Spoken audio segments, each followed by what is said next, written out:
So it's been a very long time since I made a video on anything. Basically, I've been busy working on the house. It's getting closer to move in, but there's still quite a bit of work left. My golf cart business has really taken off, so I've been busy with that. Basically, just building up carts, selling them, and then working on the house some more. It's just been kind of crazy. Nothing really to do with tractors or anything to make a video about. I don't know, probably 2-3 months ago, I bought 3 of these John Deere reel mowers, as you see in these pictures. And when I bought them at an auction, I didn't really have any plans for them and any idea what I was going to do with them. So about a month ago, I took them apart, and then they sat there, and I was trying to figure out what I should do with them.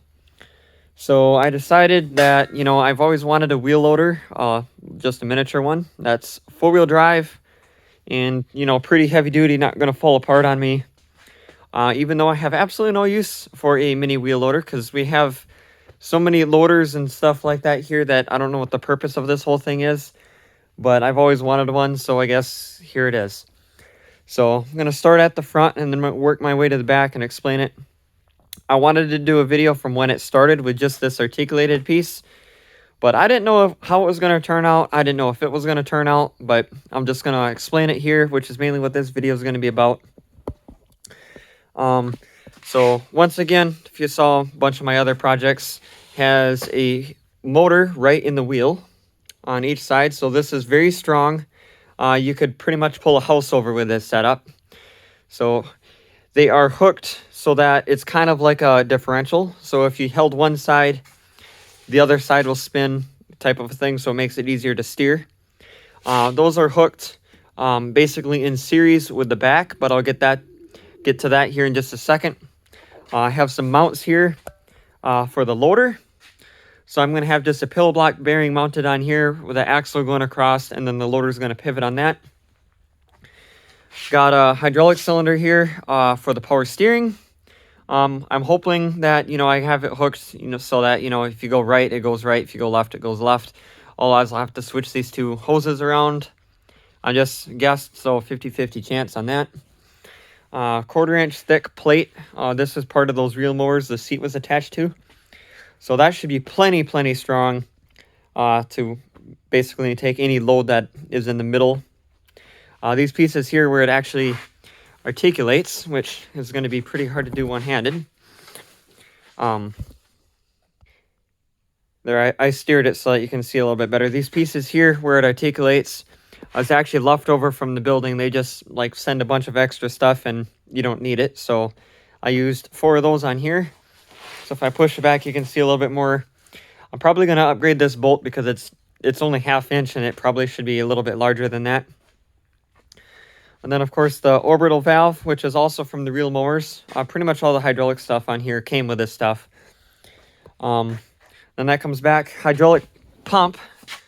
This one here supplies power for the power steering. This one here does nothing. So that just goes to the radiator to cool the hydraulics. And then this one here where there is nothing hooked to yet. That is going to go... There's going to be a hose coming down up here for the hydraulic valve to operate the loader part. And then, of course, the actual hydrostatic transmission.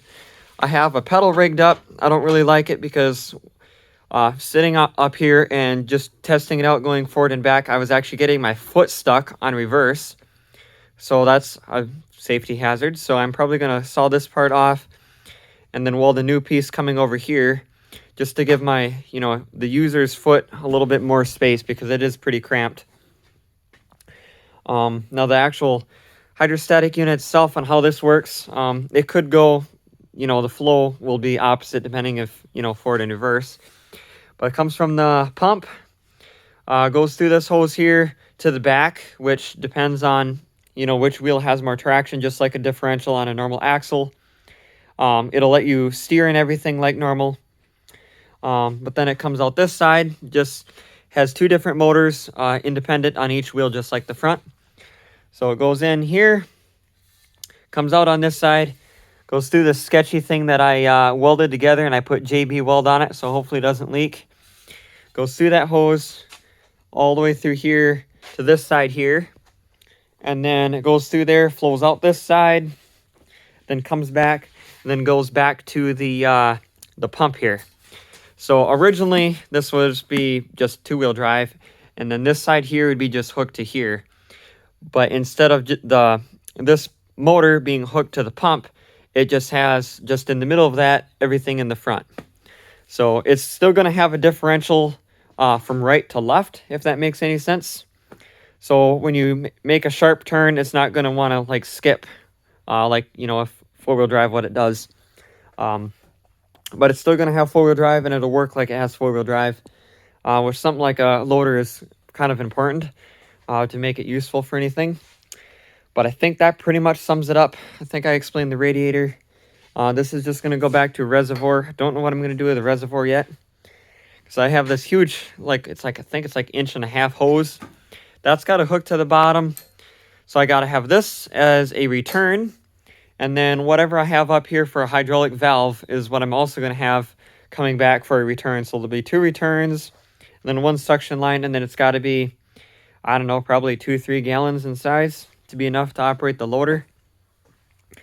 It's going to get a 15 horsepower Honda Clone 420cc engine. It doesn't have electric start, but I have electric start kit that I'm going to add to it.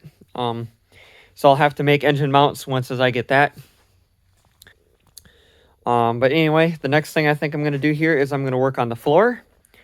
And then that's pretty much about it until I actually get the engine and work on that stuff. But I just wanted to get you guys caught up on what's going on here. And this is probably going to be it for this part 1. But yeah, if anybody has any, concerns or something that they want to see added to it, let me know. Otherwise, more coming soon.